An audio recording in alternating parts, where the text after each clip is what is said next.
क्या ये लिखता था कि तमाम ज़बानें हमारे दिल के करीब है और दुनिया भर के मेहनत कशों को हमने इकट्ठा करना है और तमाम ज़बानें बराबर होनी चाहिए, और ये भी कि तमाम ज़बानों के लोगों को हम कौम तस्लीम करते हैं और उनकी हक़ खुद इरादियत और हक़ अलहदगी को भी तस्लीम करते हैं। इससे बड़ी क्या बात हो सकती है?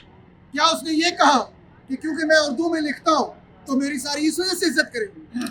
या उसने ये कहा कि मैं सरमायादारी, जागीरदारी और इस फिरौनियत के निज़ाम के खिलाफ रेलवे वर्कर्स के साथ हूँ, टांगा वर्कर्स के साथ हूँ, गरीबों के साथ हूँ, मैं उसके लिए जेल जाने के लिए तैयार, मैं उसके लिए जो सजाए मौत की कोठड़ी है उसमें बैठने के लिए तैयार। मरने लगा था ये बंदा, फांसी लगने लगी थी इस बंदे को।